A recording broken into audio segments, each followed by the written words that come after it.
So Russ just dropped his newest album, Zoo, September 7th. It has 14 songs and it runs for 51 minutes. The album cover, we see a cage with a bunch of zoo animals in there. And the title of the album is How Russ Feels About His Life. Russ's life is contained chaos, as he puts it, internal battles, family issues, industry BS, along with being under a spotlight weighs heavy on him. And music is the only thing keeping him from going insane. And the painted animals that you see are stereotypical of the kind you would normally see in the zoo. And it's interesting to see two wolves in a cage because the last album he put out was called There's Really a Wolf. And this album is called Zoo. So I'm assuming that one of the wolves is him. And I think that the two wolves could symbolize Russ's old self versus his new self, because you see the two wolves clashing amongst the other animals within the cage. So I thought that album cover was pretty chill. But anyways, moving on, singles, we have the Flute Song and we have Serious. Standouts, we have the Flute Song. It's the first album single. Russ discusses his success and the haters. He says, everybody trying to get a rise out of me, yeah. Ex-girls trying to get a high out of me, yeah. I don't talk back unless you're worthy. No hanging plaques up like Jersey sauce.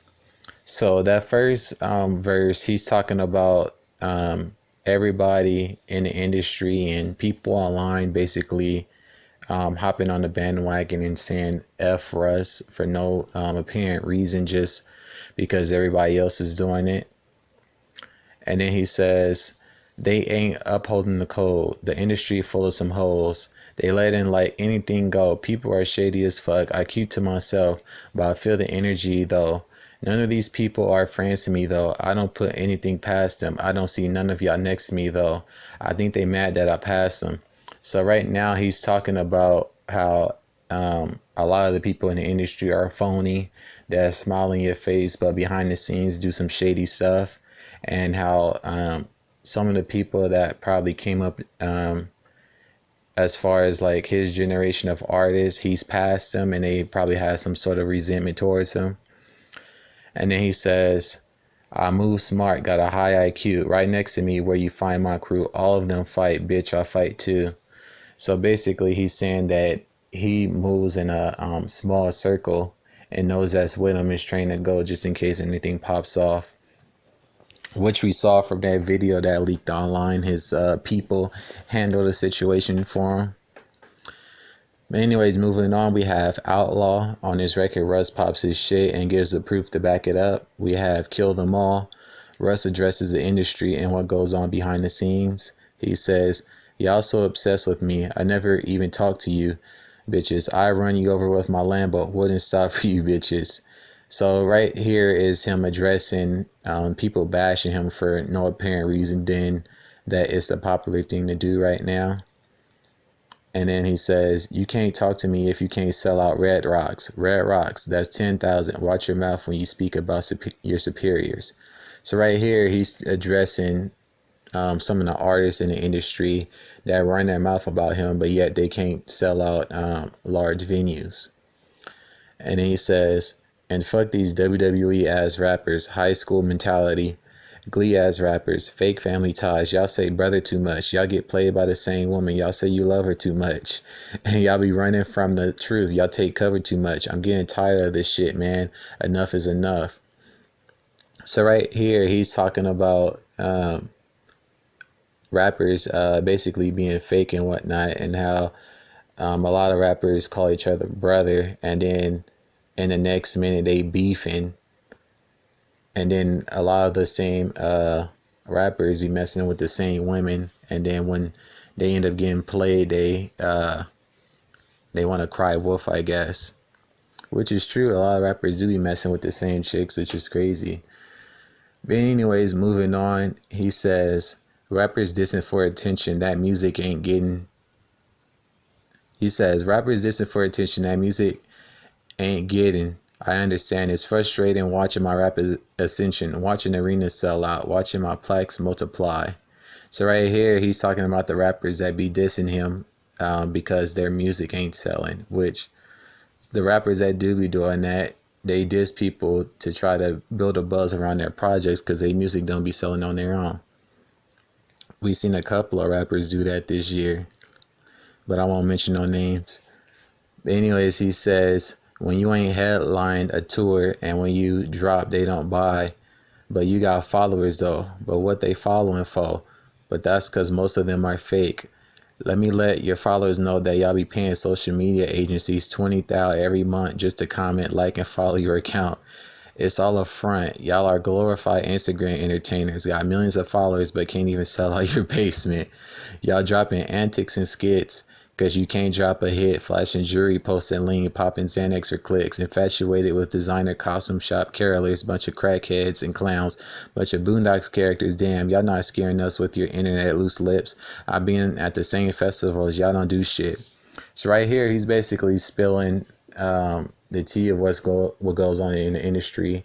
You got rappers that be paying for followers and paying for people to comment, which I've seen these sites that he's talking about. They be spamming people, trying to get them to sign up to get fake followers and stuff, which is not genuine, and it shows when your music don't sell. And him talking about seeing people at festivals, he saw Perp at a festival, and Perp got dealt with.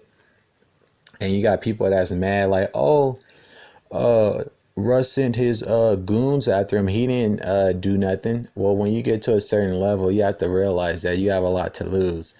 And if you watch The Godfather, you don't see the Godfather going out putting in the work. You see him sending his underlings to handle that, which is what you do to keep your hands clean. But people think everything is supposed to be, for the internet, you're supposed to be involved in everything, but that's not how you're supposed to move. It'd be different if you was just some regular Joe and you had an issue with somebody on the street or something, then that's different. But anyways, moving on, we have voicemails on his record. Russ is at a crossroad in his life, and so he is calling out for help from God for guidance. We have Parkstone Drive. Russ discusses his family dynamic and how his success came at a time when his father lost his job and thus grew resentful towards Russ. That has to be a pretty mess up situation.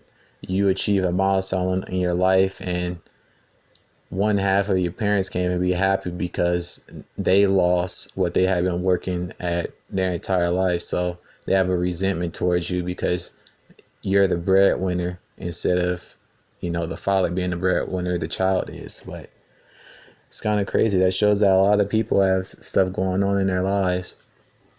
And then we have Last Forever featuring Rick Ross and Snoop Dogg on his record. The three rap about their lifestyle lasting forever. And then we have Keep It Pushing featuring Mahali. Russ is focused on his career and not settling down, which, as young as he is, he should be focused on his career. I know if I was in that position, my career would take precedence over settling down. You still have at least 10 years or so before you even have to think about doing that. Anyways, moving on, sleepers, we have track 4, Missing You Crazy. We have Serious. We have Keep My Wits, Our Time, and From a Distance. Skips, we have track 7, Begging You. My personal favorites are The Flute Song, Outlaw, Last Forever, Keep It Pushing, and Fuck That. My overall conclusion, the album is divided into 3 groupings. The first part is addressing the industry and the haters. The next part is family and internal issues, and the last part is relationships. And overall, I thought it was a pretty dope album, and I gave it a 13 out of 14, which comes out to a 92%. So overall, it was a great effort put forth by Russ. This is my first time listening to a project by him, and I was impressed with what I heard.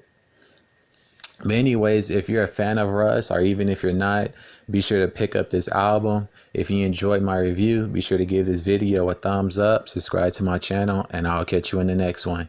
Peace.